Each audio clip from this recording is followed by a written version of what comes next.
Hi, so this session is on quadratic revision and part 2. So we just have a look at our practice tests.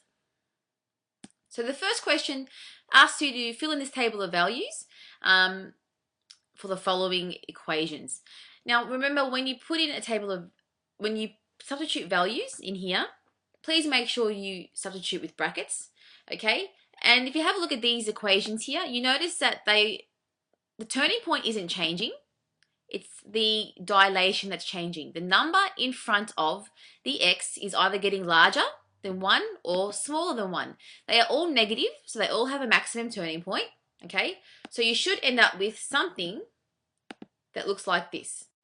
Okay, so you can see the red parabola is our basic parabola, but it's a negative, so it's reflected in the x-axis, or maximum turning point. And the other parabolas, okay, they all share the same turning point, except you can notice the green parabola, where it's got -3, the 3 in front of it, is more narrow because 3 is larger than 1. So our values for y are increasing at a faster rate, getting larger, but in this case negative, so really decreasing at a faster rate. And this one over here, the y equals a -half, that half means that it's wider than the basic parabola. But they all share the same turning point, okay? And you can see that all these parabolas are in turning point form, okay? Remember, you can write, for example, this one here like this. Y equals -3 stays on the outside, and we've got x plus, just say 0 squared plus 0. We can see the x value and the y value of our turning point is 0, 0. That 3 on the outside indicates our parabola is wider.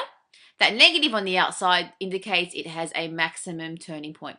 Okay, so just be careful when substituting.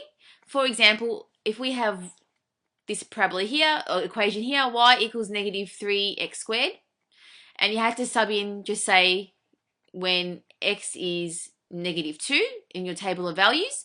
So when x is -2, you would have this, y equals -3, still there, but the x now, always substitute with brackets, with quadratics especially, -2 squared, okay? And you notice that in brackets, the -2 squared becomes a +2. Oh, sorry, a +4, or -2 times -2. So we end up with y equals, don't forget there's a times here, so -3 times 4, so y equals a -12. Okay, so please be careful when finding these values. Remember that the negative out here is not inside the bracket. Okay, so first work out the powers, and remember, if you have a negative inside brackets that's being squared, you're saying 2 negatives.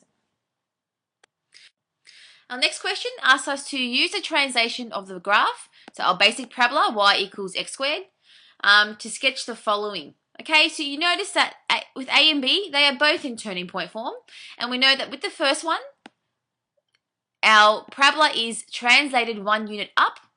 With our second one, because there's a change in a bracket, that means the x value is changed of the turning point. So we're either moving left or right depending on what we have. In this case, it's the opposite. So let's just quickly write these equations. So with that equation here, so remember, +1, so our parabola, we can do them both on the same graph because that's what the question has there.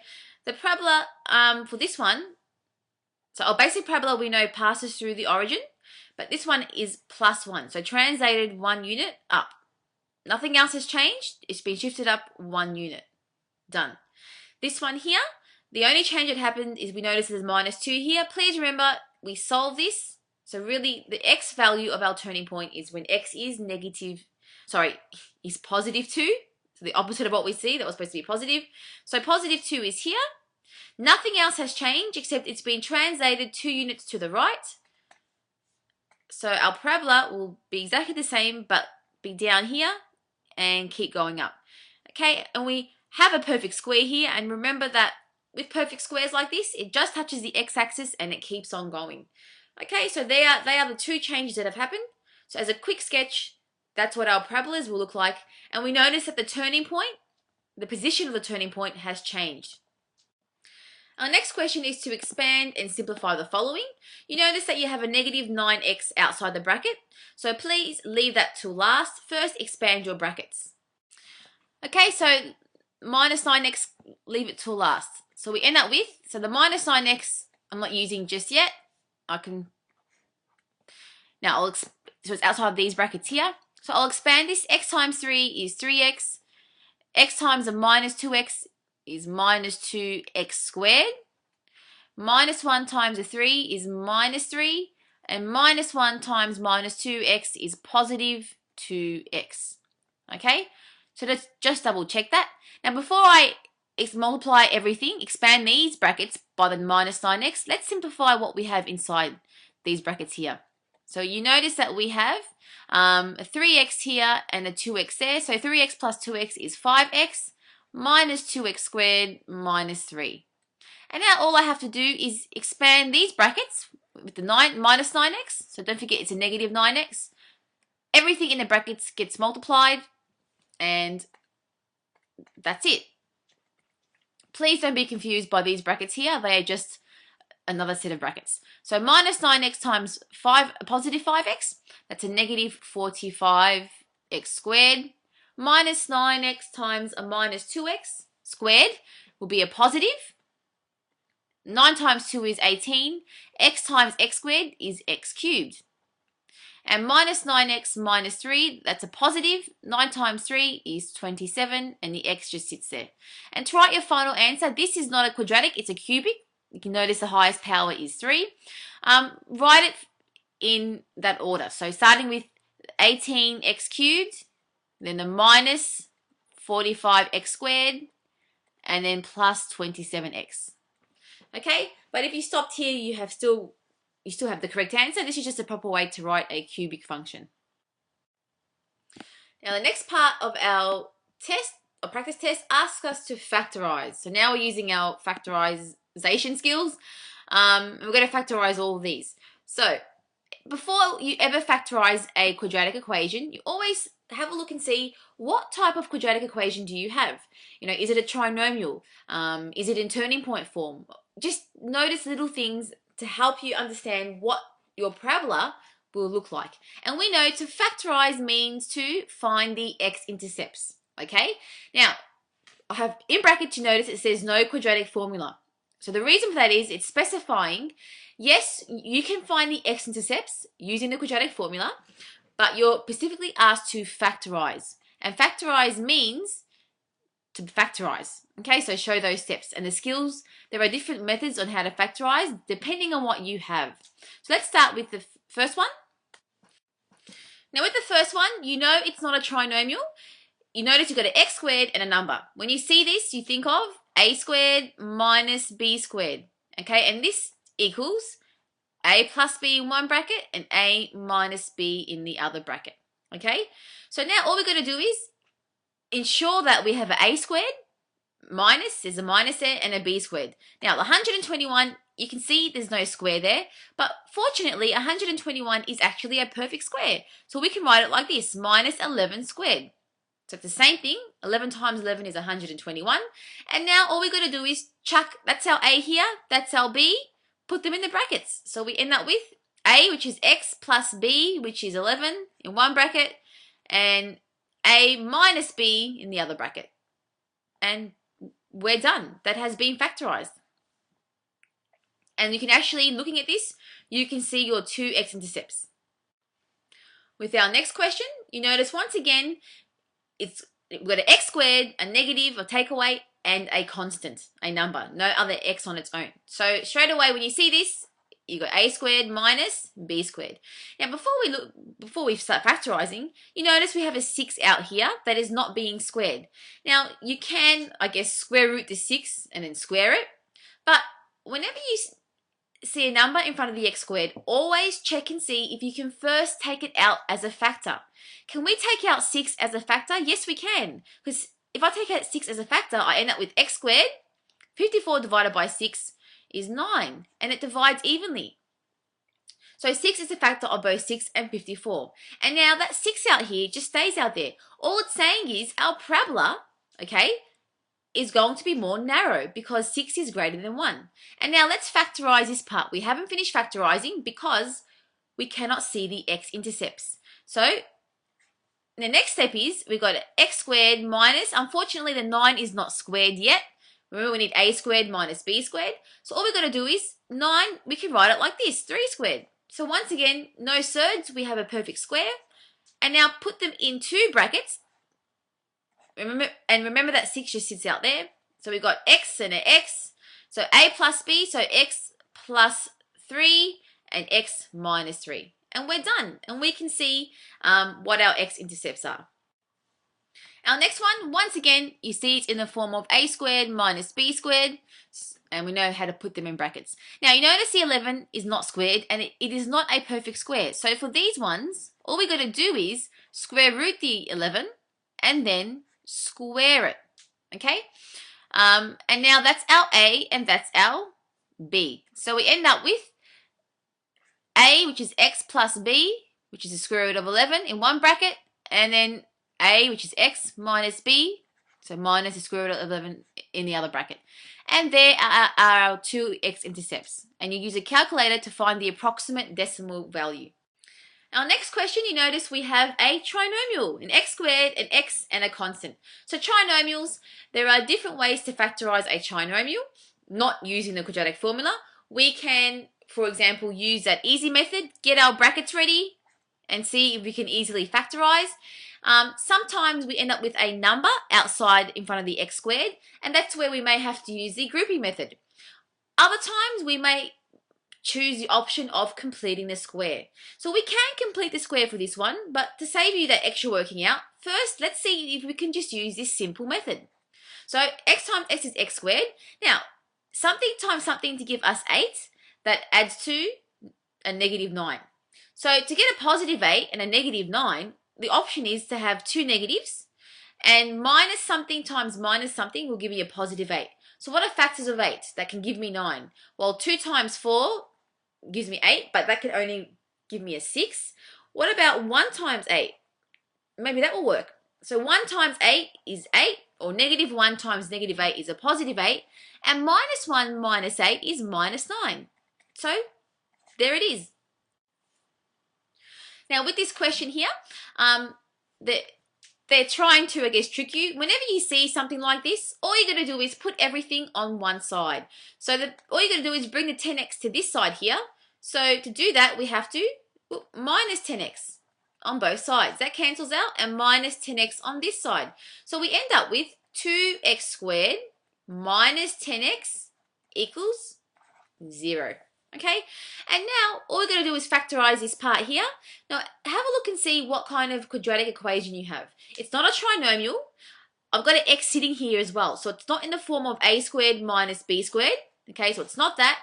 So these ones are the easiest to factorize. All you have to do is take out the x as a factor, and any other numbers as well. So first of all, 2 and 10, a factor of 2 and 10 is 2.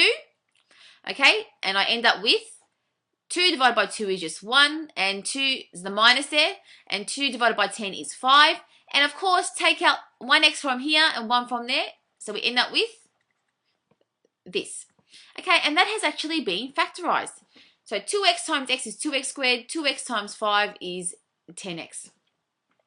And remember, if you had to solve this using the null factor law, the 2x here automatically equals 0. And the x minus 5 also gets a turn to equal 0. So for this one, the x-intercepts are when x is equal to 0, because divide by 2, x will equal 0. And over here, x will equal a positive 5.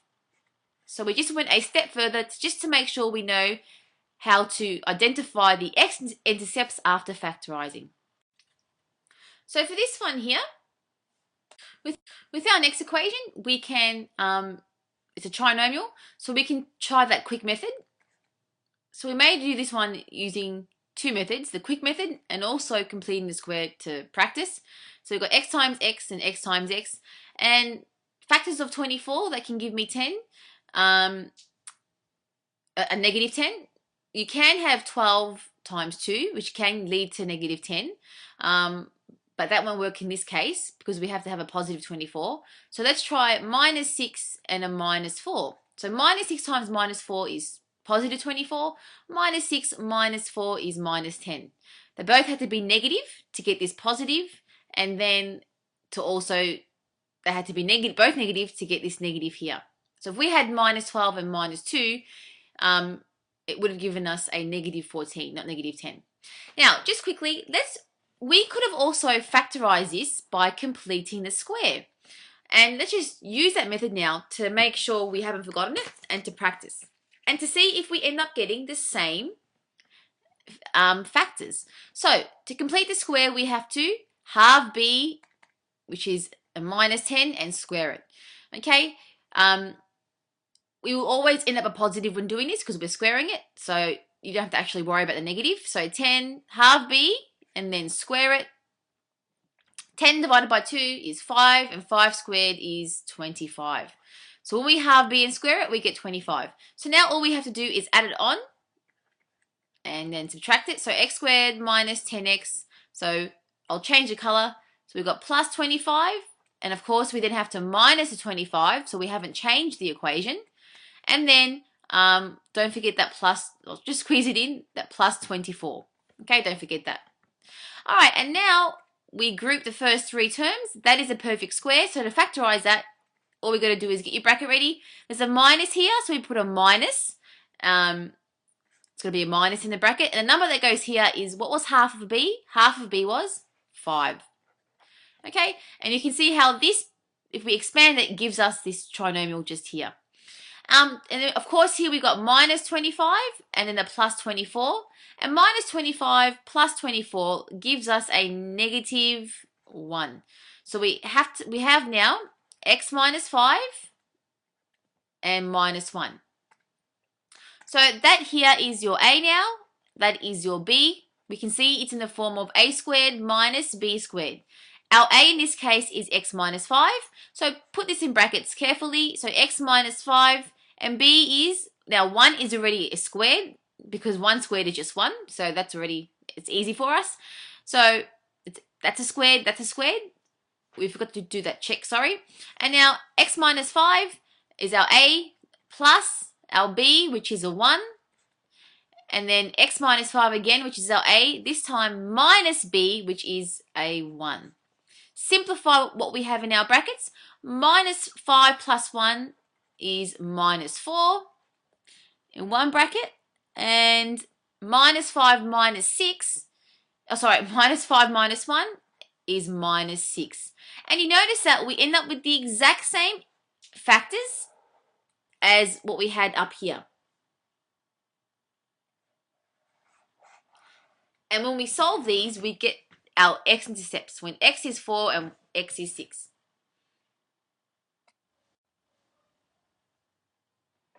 So with this one here, now, you notice it's a trinomial, and you notice there's a 5 out here, okay? And when we see this, we know it's a non-monic trinomial, which means see if you can take out the 5 as a factor first.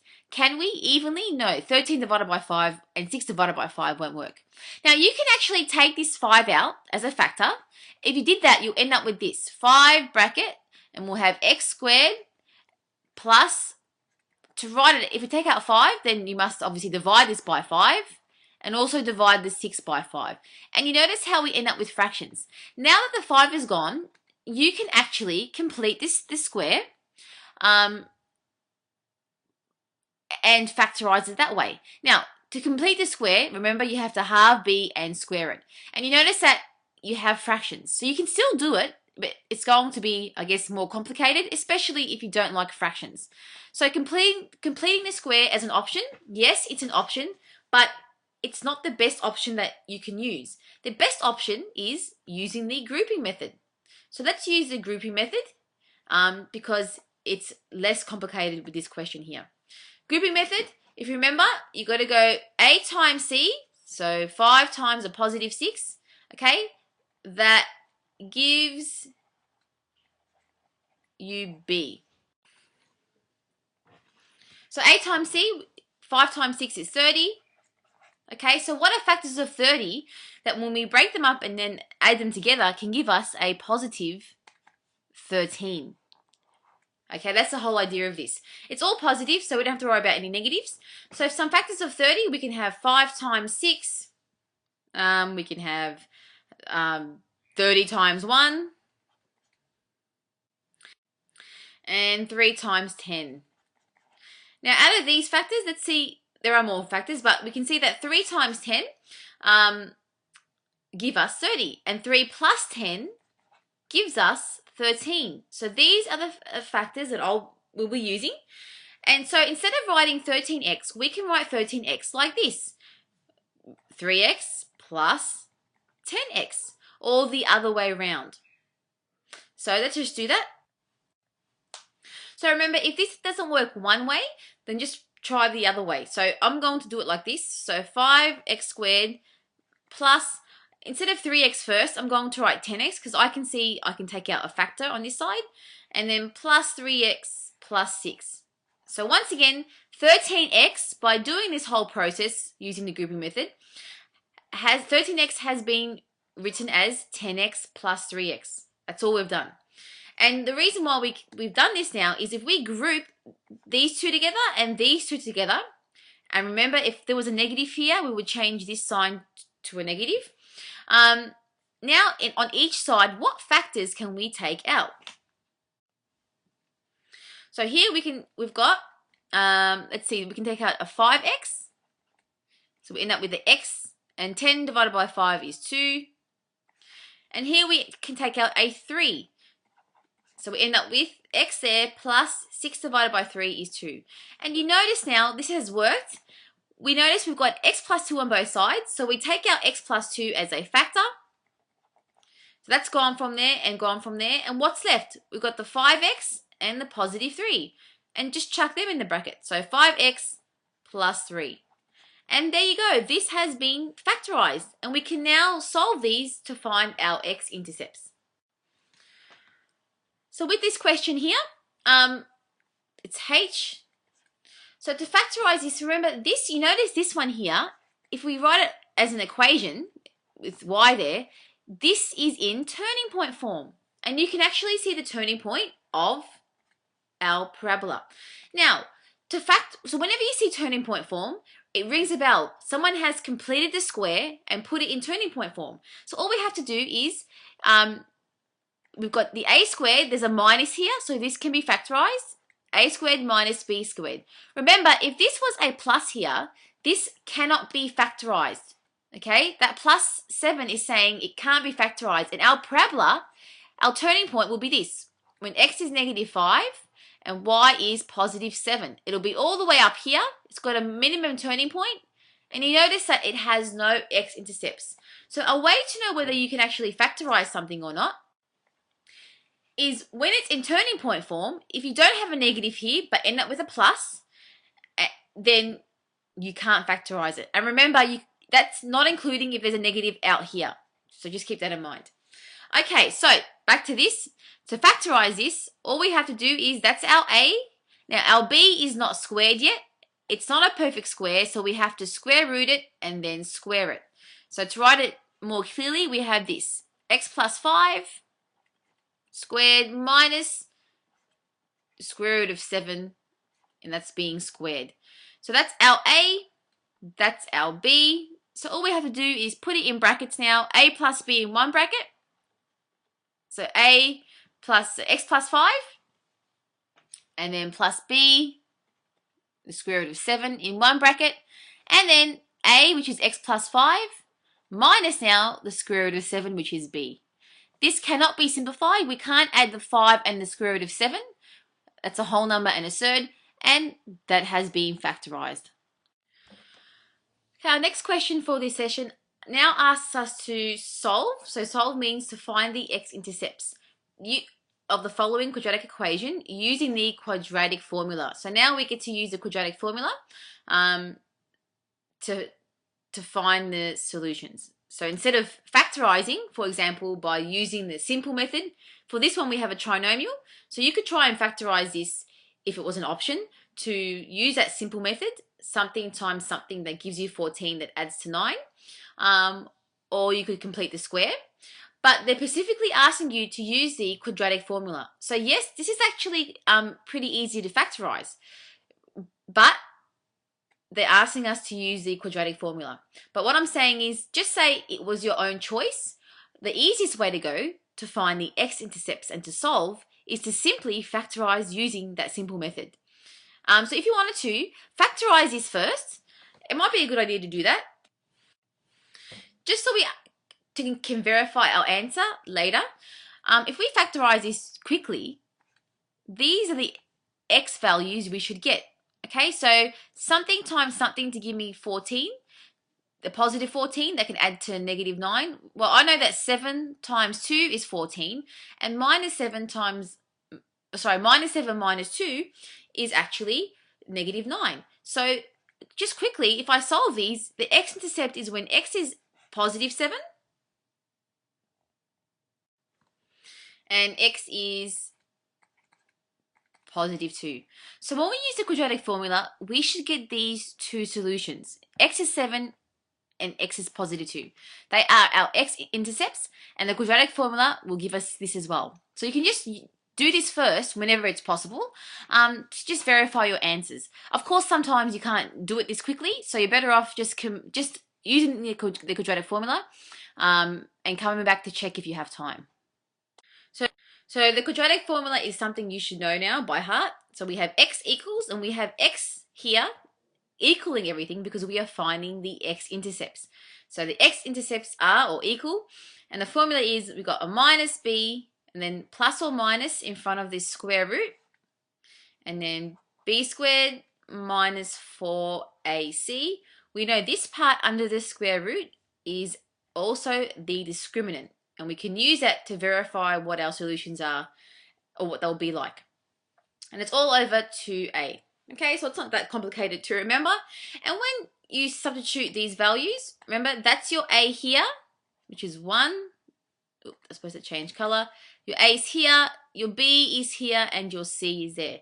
And the best way to make sure you won't make a mistake is to write it out like this. A is a positive 1, b is a negative 9, and c is a positive 14.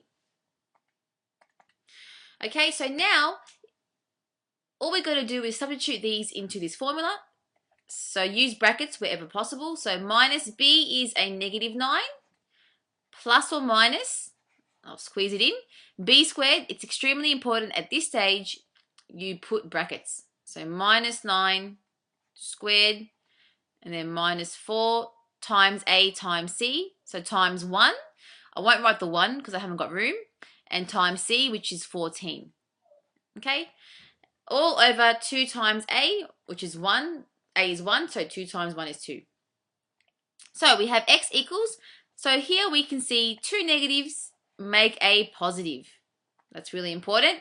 So we have a positive 9 plus or minus square root of, now we've got minus 9 squared, so minus 9 times minus 9 is positive 81, and minus 4 times a 14 gives us a minus 56. And it's all over 2. And now we keep going. So we've got 9 plus or minus square root 81 minus 56 happens to be 25. And 25 is a perfect square. Okay, over 2. If we ended up with a non-perfect square, then our answer would have a surd in it. So our answer, our x-intercepts will be irrational. But in this case, it's not. Okay, and let's keep going. So the square root of 25 we know is 5. So we've got 9 plus or minus 5 divided by 2. And now this is where we can separate them. So our two options are, or our two x-intercepts are, we've got 9, we can go plus first, plus 5 divided by 2. Or we can have x equals 9 minus 5 divided by 2. And then 9 plus 5 here is 14 divided by 2, or we can have 9 minus 5 is 4 divided by 2. So we end up with 14 divided by 2 is 7, 4 divided by 2 is 2. And you notice we end up with the x-intercepts that we had before when we factorized. And if we just go back, other way, I think it was here. Okay, when we factorized this before, we got the same solutions. So you can see how the quadratic formula is another way to find the x-intercepts.